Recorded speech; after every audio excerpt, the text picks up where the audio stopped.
Gracias por la invitación. Quiero agradecer a la escuela, a la ENCRIM, la invitación y la aceptación para darles a conocer un poco acerca del trabajo que se ha realizado en la Secretaría de Cultura de Michoacán. Y en este caso les vamos a platicar un poco acerca del rescate del órgano profesional en San Felipe de los Herreros. Para ponernos en contexto, la localidad de San Felipe de los Herreros se encuentra enclavada en el territorio denominado como Meseta Purépecha, correspondiente al municipio de Charapan, Michoacán. Su origen se debe a la conformación de varias aldeas unificadas bajo el nombre de San Felipe. Así lo indican los pobladores y la referencia de las mismas personas, que es información de la tradición oral. También señalan que al fraile Juan de San Miguel como el fundador de la mencionada localidad. Sin embargo, fueron los agustinos quienes se encargaron de evangelizar la zona geográfica misma que se encuentra dentro de lo que propiamente está la orden monástica proclama como provincia agustina de San Nicolás de Tolentino. Por consecuencia, serían estos los encargados de erigir el templo de San Felipe Apóstol, mismo que, como se distingue en su portada, fue concluido en el año de 1613. Actualmente, este inmueble es conocido como el Templo de San Felipe Apóstol, el cual funciona bajo la administración comunitaria independiente de la parroquia de Corupo, una población cercana. Por otro lado, es importante mencionar que en el contexto histórico de esta población se le nombra de los herreros, debido a la actividad compartida por el mismo Vasco de Quiroga a esta población durante la segunda mitad del siglo XVI. Sin embargo, ahora son pocas las familias que se dedican al oficio, ya que mucha de la importancia artesanal se deriva del textil y la industria de la madera. Pero es precisamente en el coro del templo de San Felipe Apóstol donde se encuentra tan particular órgano, instrumento musical de pequeñas proporciones, el cual fue dado a conocer por la propia comunidad que en un afán de conservar sus bienes patrimoniales se acercaron a la Secretaría de Cultura del Estado para buscar el apoyo financiero de la intervención que posteriormente se realizaría. Por ello, es meritoria las acciones de las autoridades comunales que en contexto hicieron las gestiones pertinentes, logrando así sus fines, generando un trabajo en conjunto con la Secretaría de Cultura al momento de presentar una propuesta específica y cuyos resultados garantizaron el pleno funcionamiento de este órgano. Esto fue en el periodo del 2013 al 2014. El primer contacto con el instrumento musical fue en el sitio, el coro del templo de San Felipe Apóstol. El aspecto del órgano era de una caja trapezoidal irregular, con unos salientes en su parte posterior, los cuales eran los fuelles. La caja, casi en su totalidad, se encontraba revestida de una tela color rojo almagre, mismo que no presentaba ningún esbozo de decoración. Un color sólido, el cual era uniforme en la mayoría del órgano. En la zona superior de la caja se pudieron abatir lo que llamaríamos tapas, las cuales consistían en una tela tensada sobre un bastidor y en su interior se ubicaba el flautado. Estamos hablando de esta parte que se ve aquí, del rojo almagre, donde bueno, se encontraba a manera de tapa.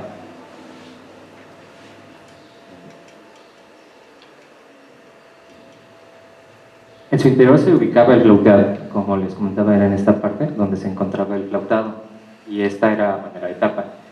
Si habrá que describir el órgano, su aspecto era de un ropero colocado sobre una mesa, por decirlo de alguna manera, arrinconado en una esquina, que eso fue lo que en un momento dado salvó a este órgano de que pudiera afectarse, verse afectado por la mano de alguien de la comunidad, ya que el desconocimiento en algún momento de las personas pues lo dejaron ahí y no lo tocaron. Y también sirvió mucho que en el coro mucho tiempo estuvo sin acceso, entonces las personas que eran integrantes del coro no tenían acceso a esta parte superior del templo. Entonces eso logró en gran medida que encontráramos el órgano en las condiciones en las cuales se encontraban ahí. Sin embargo, significativamente, de alguna manera sirvió, ya que el bien cultural se encontraba completo, tanto el flautado del interior del mueble y el manual o teclado, el cual solo se encontraba deshabilitado en sus conexiones. Por otra parte, la comunidad apostó al maestro Jorge Luis Martínez la ejecución de la intervención, siendo esta misma persona quien elaboraría un minucioso proyecto el cual fue hecho llegar a la Secretaría de Cultura, que a través del Departamento de Conservación y Restauración de Obras de Arte comenzó un exhaustivo análisis del documento, abriendo una investigación relativa a los procedimientos para la intervención de este tipo de bienes culturales. Y a decir verdad, sería la primera experiencia de atención, ya que generalmente dentro de esta área administrativa de la dependencia se trabaja con los bienes relativos a las artes plásticas o visuales. Los conflictos generados por esta solicitud se irían acumulando bajo la premura administrativa de generar un proyecto para el subsidio y atención a la comunidad de San Felipe de los Herreros en los tiempos requeridos. La investigación realizada no llegaba a ninguna parte, ya que ni en Charapan, cabecera municipal, ni en Uruapan, y menos en Morelia, existían archivos relativos a la existencia o procedencia del órgano. Por otro lado, la información recabada respecto a la persona recomendada para la intervención levantó expectativas debido a que hacía poco tiempo este había elaborado sobre la reparación de varios órganos en las ciudades de Morelia y Zamora. Asimismo, el maestro Jorge Luis acredita su formación en el oficio de constructor de órganos y armonios con un título emitido en la ciudad de Ebersalde, distrito de Barming, en Brandenburg, Alemania. Es natural el escepticismo, por ello se logró contactar con la institución para así constatar que la información presentada fuese fidedigna. Cabe mencionar que una vez elaborado el anteproyecto y presentado a las autoridades, este no mereció la atención correspondiente. Sin embargo, la política dentro del Estado de Michoacán, al establecer acciones para el desarrollo cultural en zonas marginadas o afectadas por la descomposición social provocada por la delincuencia organizada, dio la justificación precisa para la entonces futura ejecución del proyecto, asignando la cantidad únicamente de 98,000 pesos del subsidio que el Estado recibe de la Federación para asuntos relativos a la cultura durante el año 2013-2014. Sin embargo, y pese a esto, se contó no solo con la iniciativa, sino con la cooperación económica y en especie de la comunidad. Por parte de la Iglesia no se recibió nada, debido a que, como ya se mencionó, el templo se encuentra bajo la administración comunal. De hecho, es tradición dentro de la localidad de que cada periodo de un año se elige de entre sus pobladores un sacristán, el cual se muda a la casa parroquial por el tiempo en el que cumple su labor. Volviendo al caso, el anteproyecto finalmente fue aceptado. Se generaron las líneas de acción, las cuales se establecieron dentro de un contrato y cuyo principal objetivo era hacer que funcionara el instrumento musical, manteniendo con su constitución física, procurando no cambiar o restituir piezas en lo posible. Ahora le paso la voz a mi compañero Adolfo para que continúe con la exposición. De los deterioros localizados a simple vista en el órgano eran los elementos constituidos por el cuero de los fuelles, que realmente, bueno, al momento de localizarlos estaban rasgados, resecos o rotos. La mesa que soportaba el instrumento con los soportes o patas debilitadas a causa de una afección por parte de insectos xilófagos, que por algún momento atacó ciertas partes, como la zona exterior de las planchas de los fuelles y la caja. Se aclara que al tiempo de esta revisión primaria no se encontraron insectos vivos, solo surcos que evidenciaban su presencia. El revestimiento de la caja, una tela pigmentada, podrida en algunas zonas, además que reflejaba el ataque de la mencionada plaga. El manual, desconectado de algunos de sus alambres tractores, una gran capa de polvo incrustado en toda la superficie y acumulado en el interior de la caja. El flautado con grandes e irregulares roturas en la parte superior y algunos tubos. Los más pesados y más grandes con sus bases totalmente chatas. Una corredera de los registros o clavija, que son 5 en total, rota de una saliente del costado derecho de la caja y una palanca de los fuelles fracturadas a la altura del movimiento. El primer paso consistió en el desmontaje y la elaboración de un inventario de sus piezas según su posición, así como un diagnóstico pormenorizado sobre estas piezas, siendo la tubería la zona en la que se inició este procedimiento, pudiendo percatarse la existencia aproximada de 205 tubos correspondiendo al tipo de flautado de bisel de diversas tallas, así como de chimenea, todos ellos realizados en una aleación de plomo y estaño, a excepción de 3, los mayores, que se encuentran en la fachada del instrumento, por así decirlo, los cuales son de láminas de zinc. Con respecto a esto, se intuye que fueron incorporados en una intervención anterior, de la cual pues, no se encuentra ninguna información, únicamente los vestigios materiales incorporados al órgano. El instrumento Cuenta con 2 fuelles de tipo libro o cuña, mismos que son accionados por palanca.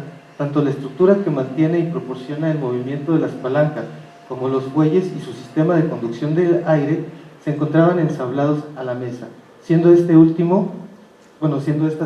zonas últimas retiradas para regresar a la caja del instrumento y recuperar el secreto junto con todos sus componentes, correderas para accionar los registros en la parte superior y válvulas del arca de los vientos en la zona inferior. Por último, se extrajo el manual o teclado compuesto de 41 teclas y así retirar la caja, dejando libre la mesa, la cual está dispuesta como a manera de marco rectangular, 2 vigas longitudinales que distinguen su posición debido a los entresaques, los cuales permiten el asentamiento de las partes colindantes del órgano. Estos largueros se hacen paralelos entre sí por la acción de los travesaños. Sin embargo, estos, cuya función estructural se encontraba comprometida previa a su intervención, si bien habíamos referido que el ataque de los insectos xilófagos en áreas expuestas del instrumento, los surcos y huecos dejados en su interior han debilitado la consistencia material, hacía que la presión ejercida por el peso terminó por fracturar estos. Por ello se tuvo que sustituir los travesaños siguiendo el modelo de la pieza a sustituir, así como el mecanismo de ensamblaje de caja y espiga, determinado formalmente por el volumen de los entresaques, haciendo uso de madera de yarín y cola fuerte realizado con la médula de piel de vaca. La madera reemplazada, como toda la que compone el instrumento, fue tratado con preservador y aceite de linaza previo a evaluar su estado material. Una vez consolidado el marco con sus soportes, se continuó con el trabajo para rehabilitar el sistema de alimentación y dirección de aire. El aeroconductor o portavento, como las ventilas de succión, se presenta en una sola pieza ensamblada. Se encontró en un buen estado estructural, para lo que solo se actuó retirando el polvo en su interior, así como la piel o cuero que hace la función de sellar el aire. Esta última está totalmente reseca, craquelada y en diversas zonas rotas. Se sustituyó usando piel curtida de vaca, mismo material que se utilizó para sustituir la que se ubica en los fuelles y en todas aquellas zonas que se requerían para precisamente evitar fugas innecesarias de aire.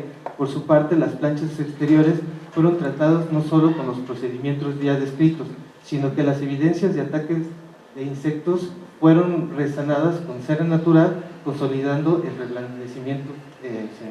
reblandecimiento posible. Aquí te encontramos, hicimos un hallazgo, un dato bastante interesante, donde tenemos una fecha escrita, un rosetón trazado en tinta, que nos indica una fecha de 1697. Esta fecha podríamos referir que esta sea la parte más antigua del instrumento. Sin embargo, ante la escasa información documental, este vestigio corresponde, la única datación que tenemos palpable para poder intentar encontrar una fecha del instrumento. Y por donde se ubicaba esta pieza, pues no es factible que haya tenido la intervención de alguien como para ponerle la fecha ahí.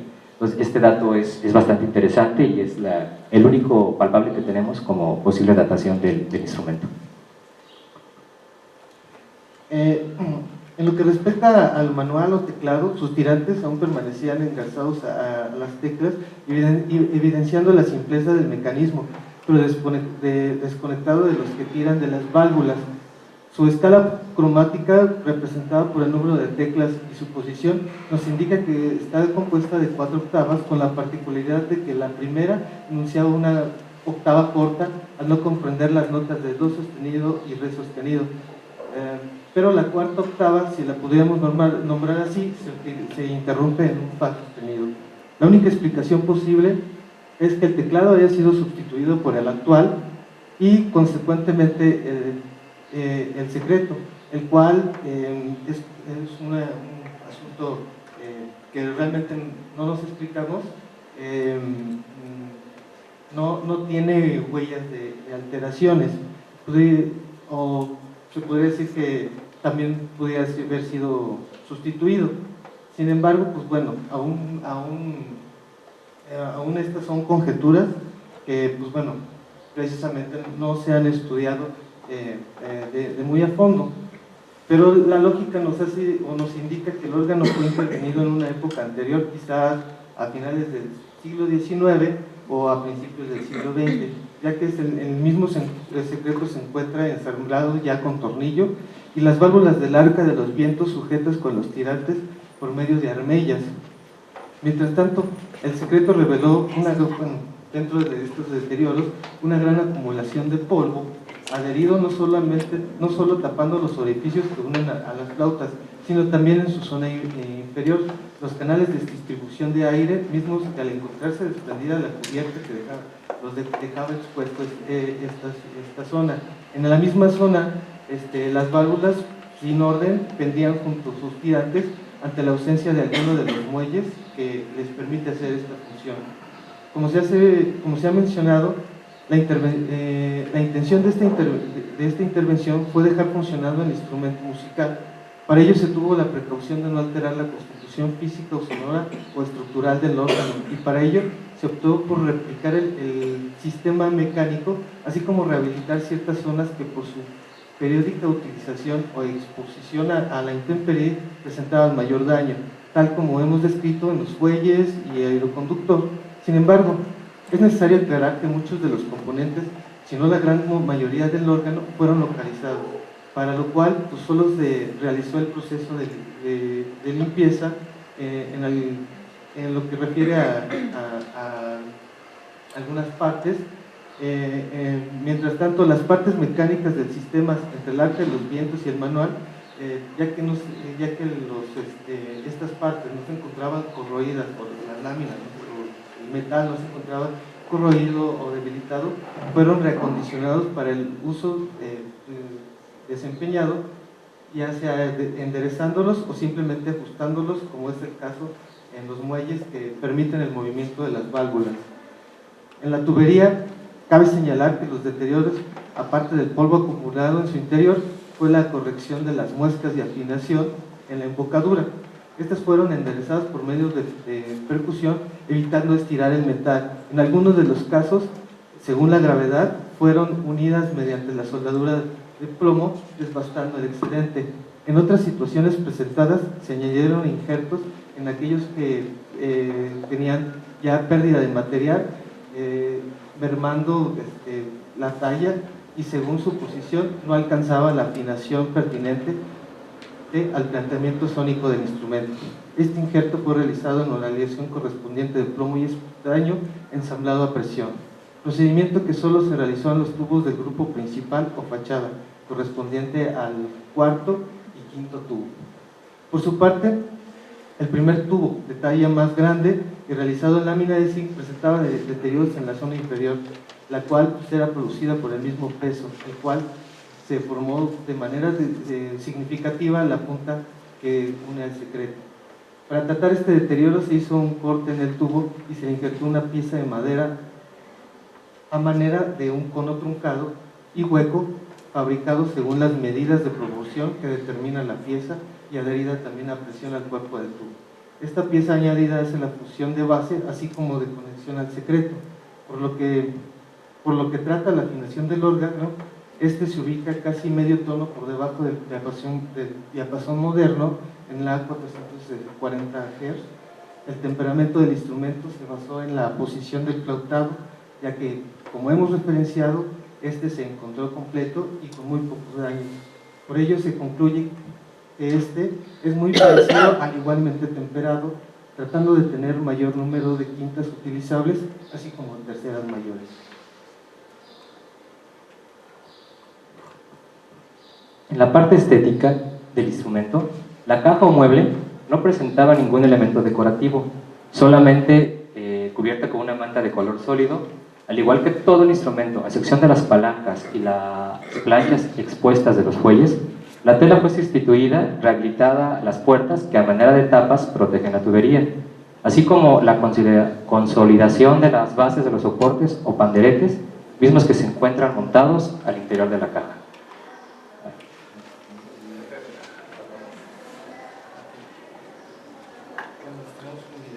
Creo que traíamos un video, pero no se alcanzó a cargar. Ah, sí, a ver.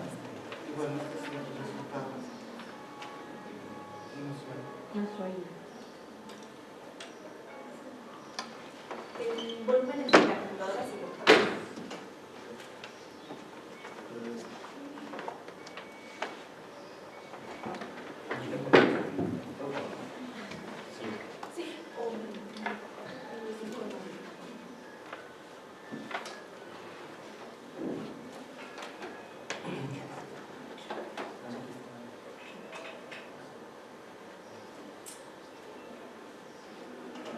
O con el... Ajá, si quieres pegándole.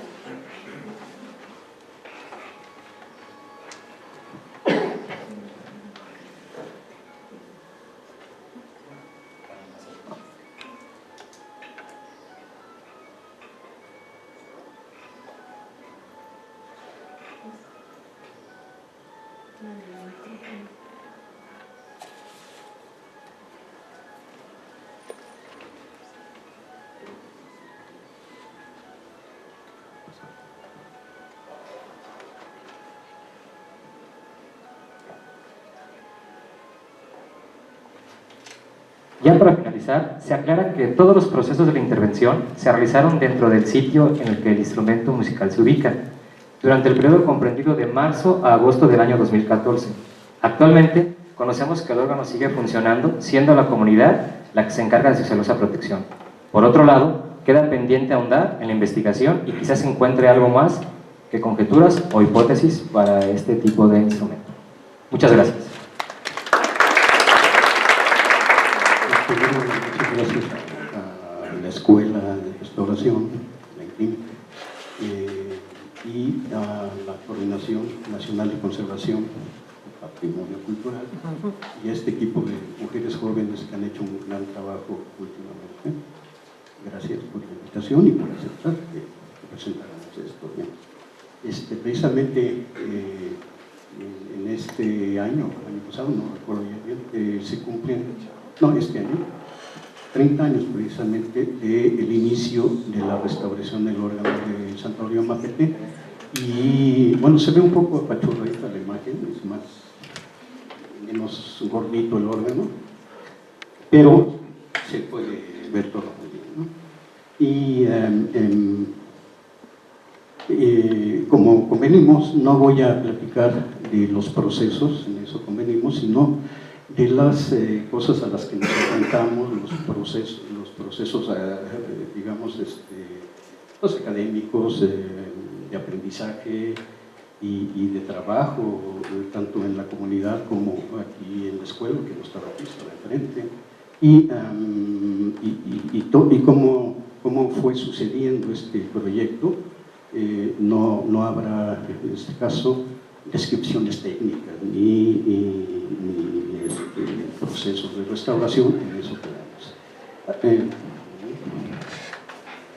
Este es un órgano, sí, un evidente órgano de la tradición hispano-mexicana, hecho en 1852 por Jerónimo Suárez, una familia Suárez de varios integrantes que trabajó mucho en el centro del país.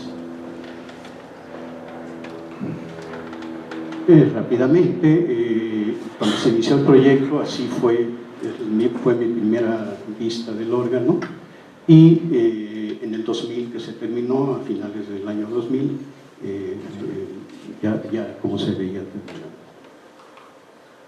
Solamente algunas fotos de procesos en la comunidad de Santuario Mapete. Participaron muchos alumnos en prácticas de campo y algunas personas de la comunidad, y en taller, un poquito una de las múltiples cosas que hubo que hacer, restitución de unas pies de flautas que estaban severamente dañadas.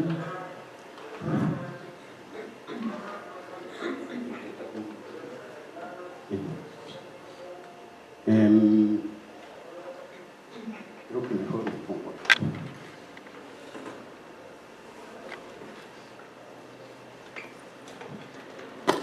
Y bueno, ¿por qué iniciar un proyecto así?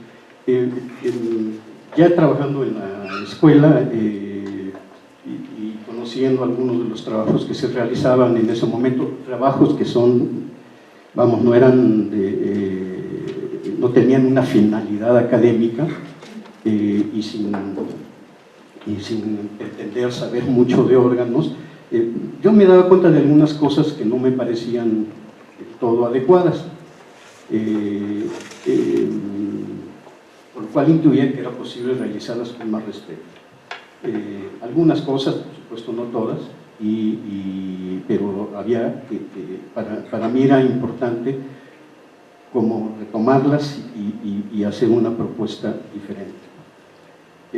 Y en el momento yo no lo reconocía con certeza, pero la ENCRIM daba la oportunidad de llevarlo a cabo y así fue. Se habló con el director de aquel momento, el maestro Jaime Cama Villafranca, y él estuvo de acuerdo en hacerlo, siempre y cuando se terminara, porque ya había habido casos que se habían quedado no institucionales, sino ahí a medio, y él lo sabía.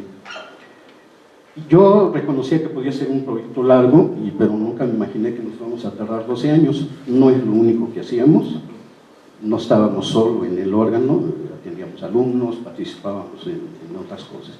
Se concluyó finalmente, ¿sí?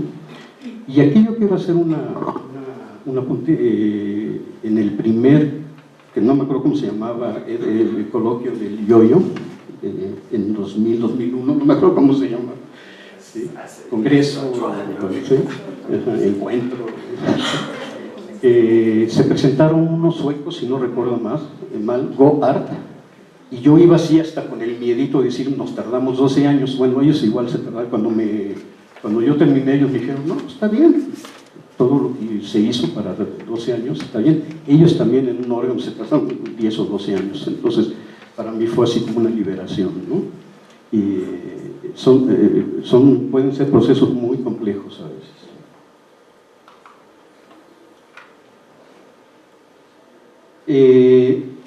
Como cualquier proyecto que se inicia así, siempre hay inseguridades, pero siempre fue algo que nos llevó más adelante al equipo con el que contaba, lo mismo, de ir investigando, de ir haciéndose de la información. Siempre esto, y no me arrepiento de haberlo hecho, siempre tuve claro que se tenía que enfrentar el proyecto con el mínimo de injerencias externas. Es muy diferente un proyecto académico que un proyecto, digamos, productivo, ¿no? que se paga para hacerlo y que hay que acabarlo en un momento dado y todo esto, ¿sí? Es bien diferente. Y yo he vivido en ambos casos y sí es bien diferente. Sin embargo, en ciertos momentos hubo ciertas injerencias, particularmente de nuestro muy buen amigo José Luis Falcón, para la última etapa, que era en donde nos hacía mucha más falta una dirección como la que nos dio, para la entonación y afinación de las flautas y trompetas. Se tenía siempre presente que era necesario ser prudente. Creo que es bueno ser prudente y no estar presumiendo las cosas antes de terminar. Esos eran nuestros, en el inicio del proyecto, nuestras inquietudes, nuestras sensaciones, nuestras dudas, ¿sí? Dudas que bueno que las hay, pero ahí más allá de ello. Ahora, ¿qué produjo todo este proyecto? Una enorme documentación, no es poca, ¿sí? Son fotografías en blanco y negro, en color y diapositivas. Ahí están algunas fotos. Todo se encuentra aquí, con Charly. Son 3 cuadernos de bitácora durante 12 años. Una serie de planos, que aquí van a aparecer algunos, no son todos, son muchos más de los que aparecen aquí, medidos al milímetro, pues, y que se fueron haciendo a lápiz, en tinta, un trabajo a la antigüita, que enseña mucho también trabajar a la antigüita. En aquel momento todavía no había tanta computación como ahora. El lateral, de cómo estaban acomodados los tubos en el interior. Teníamos que hacer todo esto para irlo entendiendo nosotros mismos. Los flautados, las trompetas, esta parte, el secreto, que es importantísimo, todos sabemos, y el esquema de la distribución de los registros y las correderas. Tablones de viento, de las trompetas, hay 3 o 4 más tablones. Se hizo también una ficha técnica que le comentaba hace poco a Fanny, que yo la sigo usando. Cuando se planta uno frente a un órgano, para mí es la más accesible que pude lograr. Son muchas horas de estar sentado, meditando qué hacerle, corregirla, hacerla para acá, hacerla para allá. Y estas son las 2 caras, sería una cartulina o una hoja, en donde con solo 2 cartulinas se podía registrar la esencia de una foto ahí. Y otra que eran los deterioros. Igual, además modificables. En Word eran modificables como se requiriera, ya pasar en líquido de información. Pero para ir a campo me parece que muy buenos. Y se hizo todo un registro, tampoco son todas las listas de medidas de cada registro. Esto yo me basé en cómo lo presenta el español Tafal y Miguel, y le añadí algunas cosas que ya son de mi cosecha, para tener todo lo que significaba una flauta con todas sus medidas y la afinación que pudo haber tenido recién las vimos desmontadas. Son una buena cantidad, una hoja para cada registro, o para cada hilera, de hecho. Se hizo un análisis de contenido plomo y estaño, se hicieron 2 técnicas diferentes. Una la hizo aquí el químico Javier Vázquez, no sé si aquí, hace mucho tiempo, con también una técnica muy a la antigüita. Me acuerdo que es una balanza esa que hay una balanza encerrada en una cabinita, que no me acuerdo cómo se llama, y que pesaba cosas muy, muy pequeñitas. Y es la parte de arriba, y la parte de abajo se hizo en el Instituto de Física por un químico, Rodrigo Vázquez, que era de Guadalajara, lo recuerdo bien, y se hicieron estas 2 análisis. Bien, ¿qué más produjo? La documentación, la historia local de ambos órganos y su relación con otros bienes en el templo.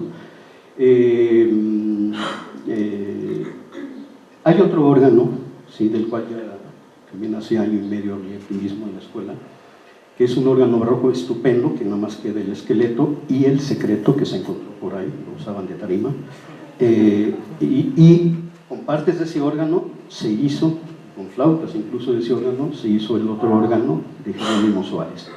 Es una historia muy larga, muy interesante, y además tiene que ver con los retablos.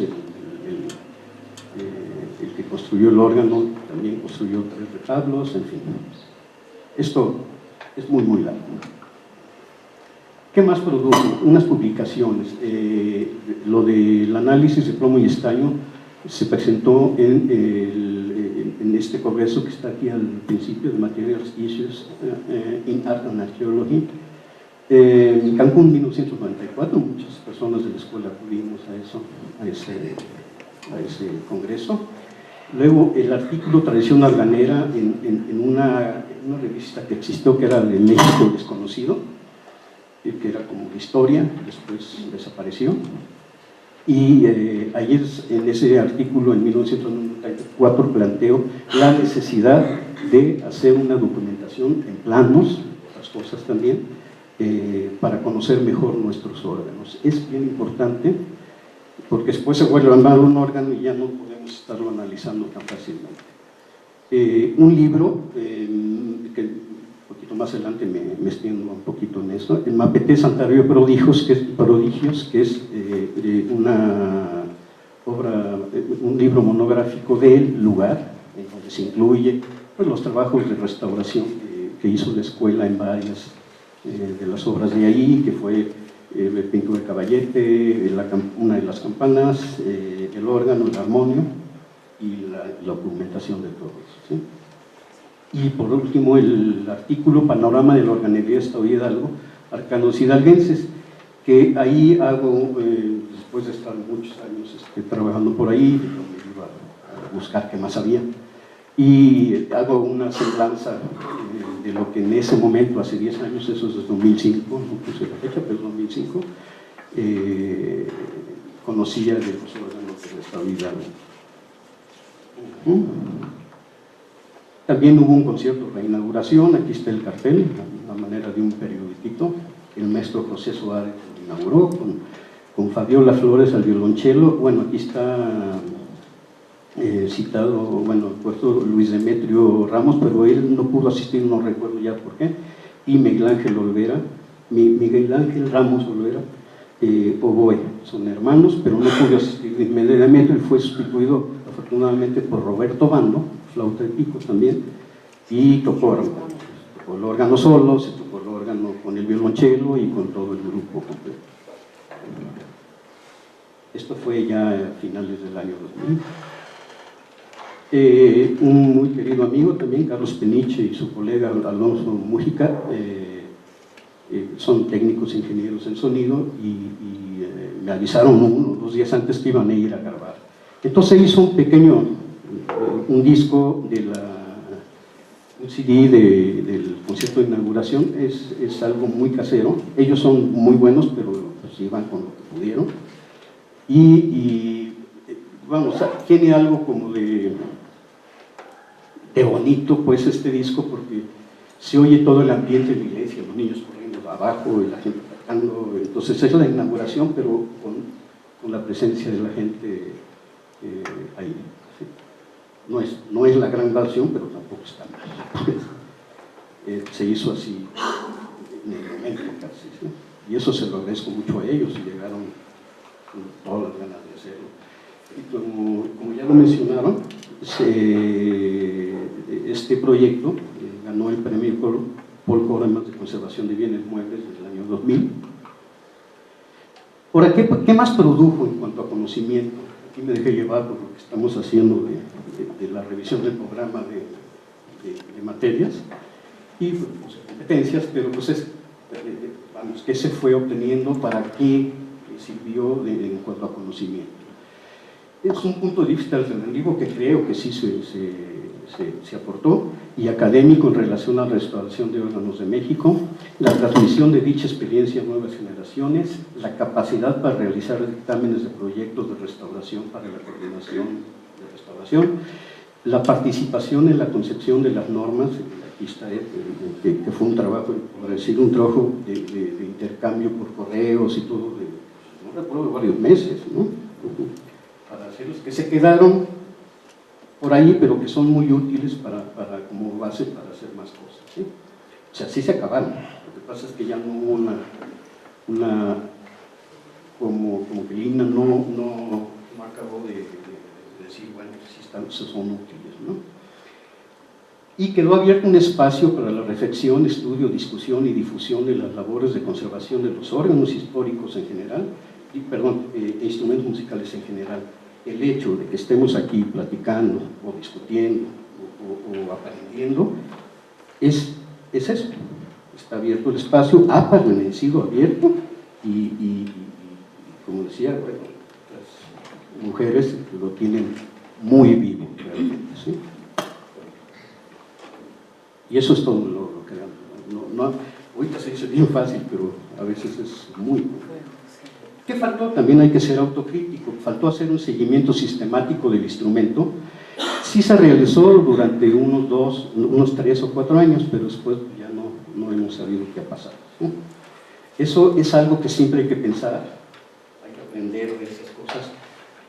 ¿Para qué restaurar un órgano? ¿Para tenerlo ahí abandonado y que nadie lo toque? Bueno, pues no tiene mucho sentido. Es muy padre hacerlo, pero quizás no tenga mucho sentido.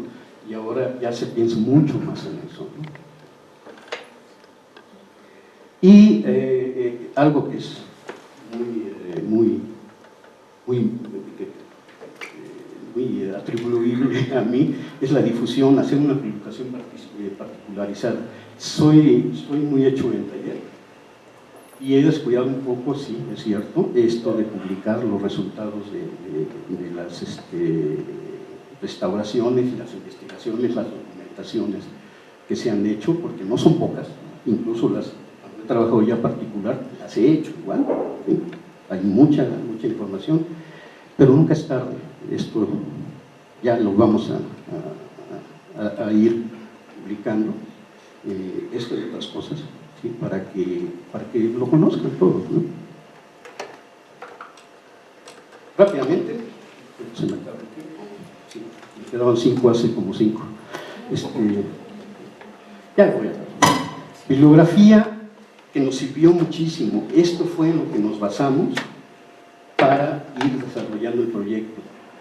En cuanto a herramientas, materiales y procedimientos de organería, Mariano Tafal y Miguel, El arte completo del constructor de órganos, o sea, guía manual del organero, que es básico y es un libro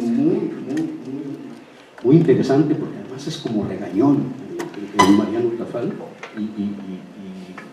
porque estaba viviendo el cambio de la influencia de los órganos franceses, entonces él defendía mucho lo español, ¿no? Don B2, que también es básico, es un libro francés, el arte del que hace órganos, de 1766, también fue muy útil. El conocimiento de la estructura armónica de los órganos de la canción española, de nuestro muy querido amigo también, James Wiley, que yo lo conocí después. Yo cuando lo conocí dije, bueno, es que tú eres el que me ayudó, ¿no? Bueno, el órgano prerromántico, su estructura, su literatura y su manera de tocar, ¿no? En cuanto a qué se sabía de los órganos en aquel momento, en los años 80, John Festerman y Scott Odell, Órganos en México. Ángel Esteva, que es así mítico ya ese catálogo, Voces del Arte, Inventario de Órganos Tubulares, que trató de abarcar lo más que pudo. Yo le doy el crédito a él no aparece con el crédito así muy bien en el libro, pero yo creo que él hizo un gran trabajo, le dan más crédito a otros personajes que no hicieron nada que a él, y yo sé que se lo doy. ¿Y quiénes eran los organeros que trabajaron en México? Eso se tengo que agradecer a los escritos de Efraín Castro Morales, Los órganos de la Nueva España y sus artífices. Bien, Santuario de Malpatel, 1936, y aquí termina. Nada más les digo, esta lunita es una marca de fuego que estaba dentro del secretillo de los pajaritos, y nunca pudimos saber qué significaba. Había varios más. Gracias.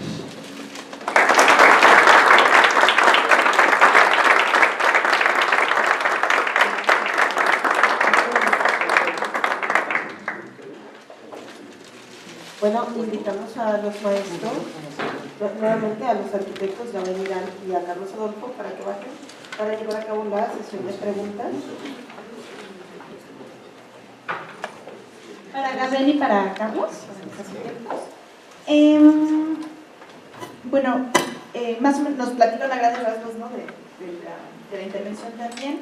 Y quizás nada más si podían, son 3 preguntas. La primera es si podrían precisar los registros que tiene el órgano, es decir, las voces que tiene, más allá de, bueno, ya nos dieron un número de notas, como dice la octava y demás. ¿Cuáles son los registros que finalmente les dejan al órgano? Pues mira, se elaboró realmente ahorita no lo recuerdo muy bien, pero se elaboró junto con el maestro que estaba encargado, un registro de cada uno, de acuerdo a su posición, las alturas, su talla, pero pues bueno, esto quedó inscrito en el expediente. Sin embargo, pues bueno, actualmente no sabemos cómo, o sea, sabemos que está funcionando, pero hay ya definitivamente muchas manos las que van, entonces de repente en una visita pues ya tiene otro jaladito más en lo que es la afinación, o ya tiene algún toquecillo, entonces ya no queda o no se escucha como muy igual. ¿Y hay forma de acceder a esta información? Digamos, a la que ahorita nos refiere, ¿no? Que está en... Sí, el expediente. Sí. ¿Y cuál sería la vía para acceder? Sí, sería solicitarla directamente A la Secretaría de Cultura de Charapa. no, De Michoacán. Secretaría de Cultura de Michoacán. Sí, sí, sí. Y bueno, la siguiente pregunta era en relación a que ustedes platicaban que el proyecto, pues que primero el órgano sobrevive gracias a que la comunidad pues no lo había tomado mucho en cuenta, ¿no? Que estaba ahí un poco relegado en el coro. Después nos dicen que es la misma comunidad la que busca al organero Jorge Luis Martínez para la restauración. ¿Cómo es que se da este proceso? ¿Realmente es una iniciativa de gobierno para que se realice la restauración o si es que la propia comunidad en algún momento revaloriza el instrumento y entonces busca que se haga la recuperación de las comunidades? Pues,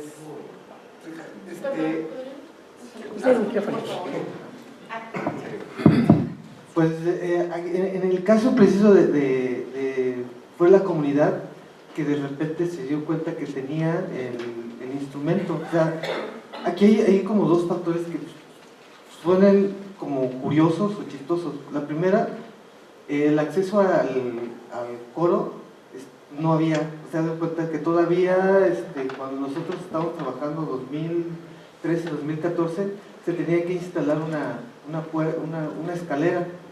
Y resulta que también la comunidad era como un poco celosa, entonces dejaba al maestro arriba y le quitaban la escalera.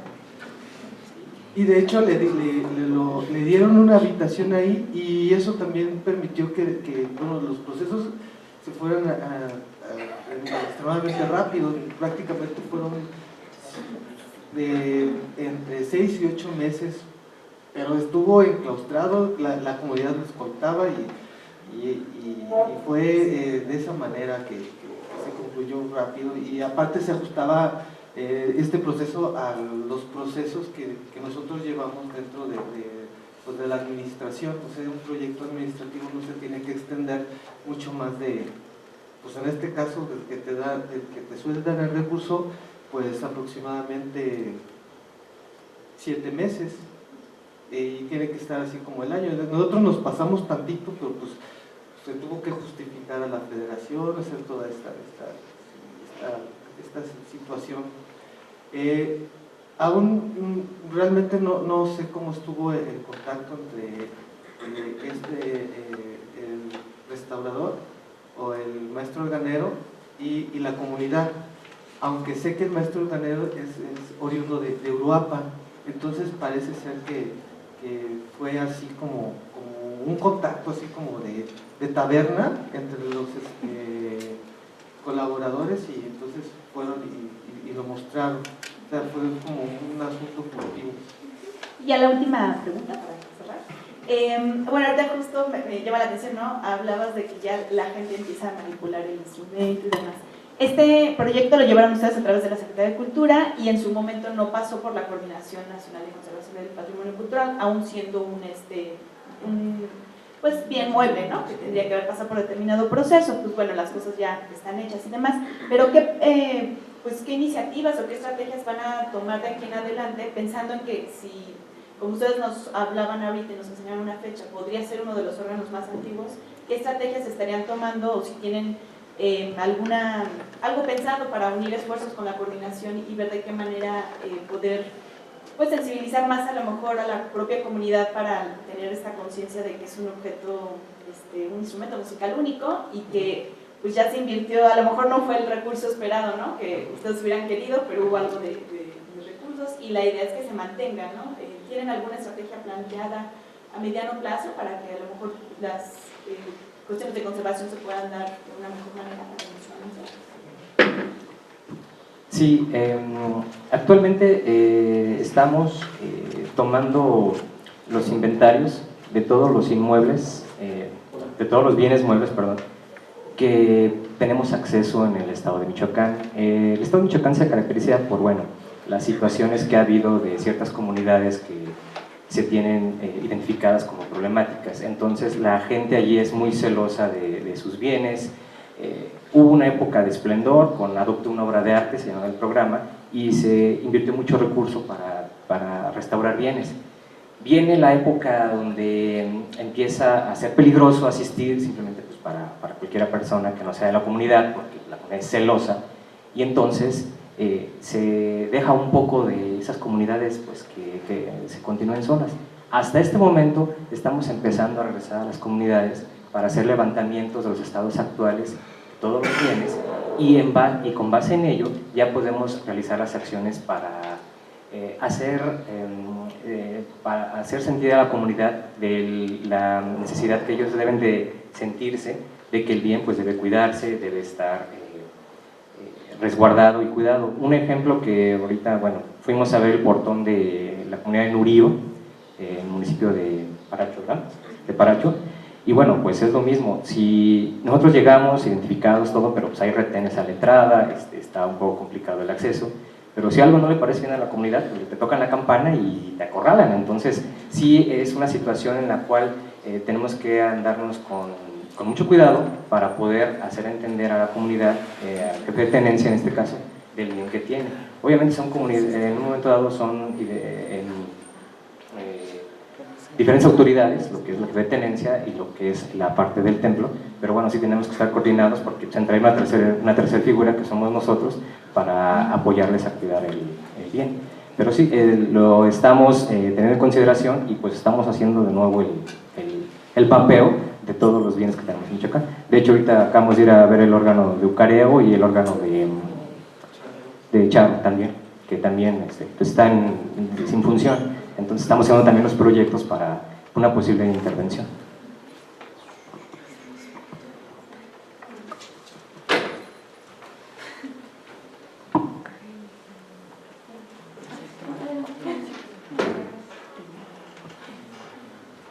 Gracias.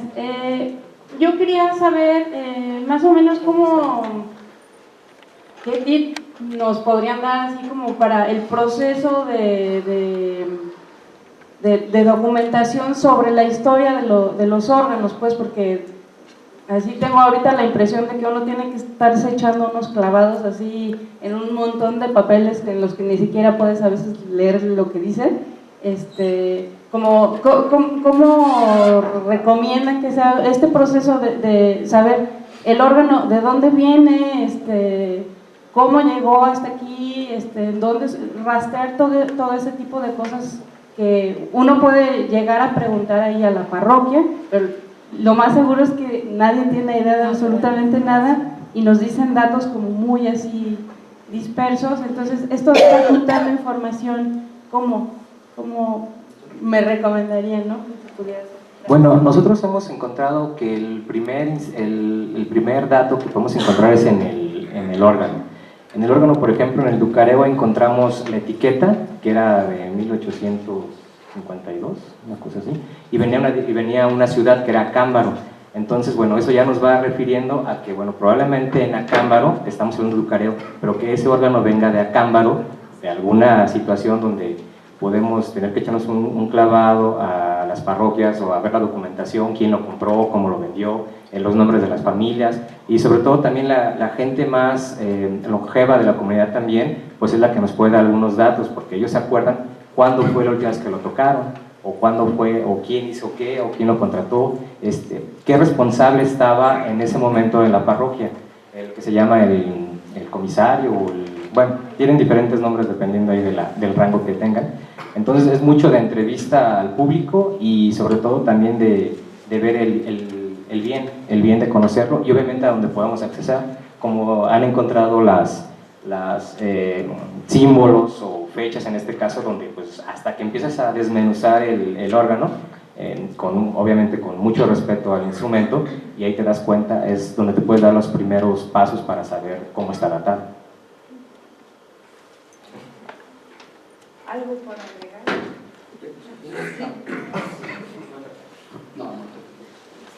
Sí, mira, creo que queda claro que fácil no es. ¿Sí? Sí. Y bueno, ya dijeron bastante ellos, el propio órgano, retomando, nos da muchas cosas, pero hay que intervenir, y eso, con cuidado, no es intervenir por intervenir. Cuando hay que hacerlo, entonces hay que documentar. Y bueno, documentar lleva mucho tiempo, ¿sí? Y hay que saberlo hacer al tiempo que se necesita cuando se está interviniendo. No es de echarle ganas, lo que quiero decir. es de tener cuidado.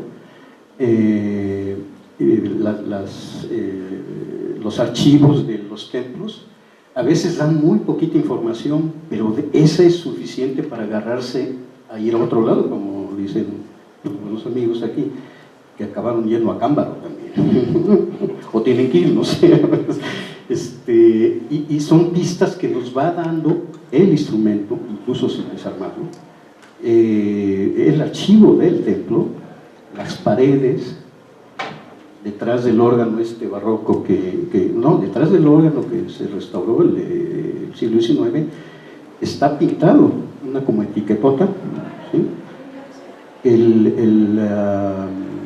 La construcción del otro órgano, del barroco, ¿sí? Entonces todo eso hay que ser muy, ¿cómo decir? Pues muy perspicaz y estar viendo todo. Los techos, las paredes, a veces en los techos aparecen datos que uno dice, ¿y esto qué tiene que ver? Y tiene que ver. A veces pueden ser no datos del órgano, sino de los otros bienes muebles que va uno, digamos, incorporando a la información y que resulta ser que tienen que ver siempre, ¿no? Y bueno, los archivos, aquí está Ed, que es el experto clavadista en los archivos, que es una labor que también difícilmente se puede hacer siempre cuando uno está más en un taller. O sea, gentes como él, personas como él, tienen esa labor, la están haciendo muy bien también, y son los que nos dan datos históricos y que luego tenemos que estar comprobando, como algunas veces lo hemos hecho, ¿no? Y eso es importante.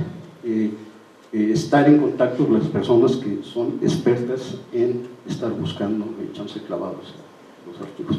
Creo que ya. ¿Tenemos tiempo para una pregunta más?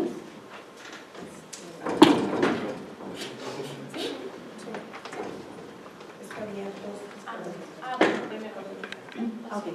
Hola chicos. Oiga, yo quería preguntarle si tienen algún tipo de contacto con el Centro INA Michoacán, ¿no? Para a lo mejor estar coordinados ahí y a lo mejor ellos tengan otro tipo de información que nos puedan apoyar, además de estos inventarios que están haciendo, no sé si son por iniciativa privada ustedes o también están trabajando con alguna otra, con la Secretaría de Cultura, no sé, entonces si pudieran comentarnos un poquito acerca de este trabajo que están haciendo.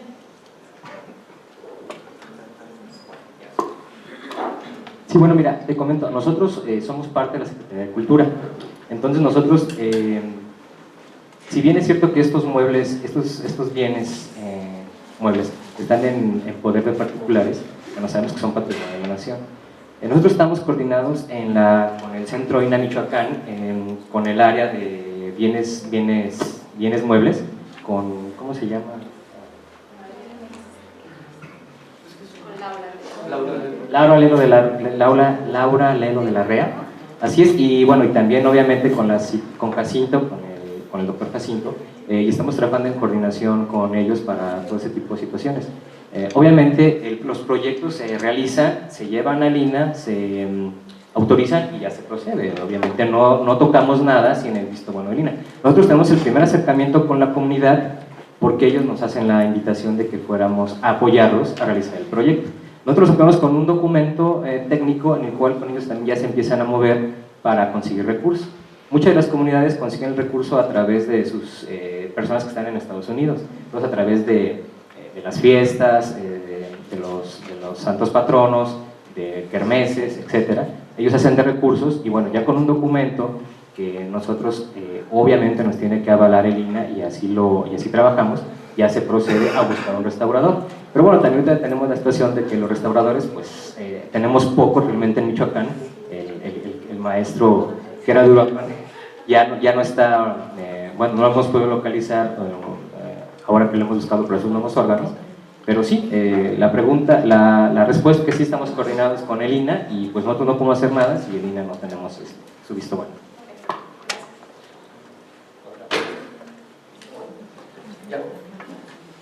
Bueno, desafortunadamente ya ha acabado el tiempo para esto. Yo los invito que más adelante en un receso pues nos acerquen a los ponentes y puedan llevar a cabo las preguntas.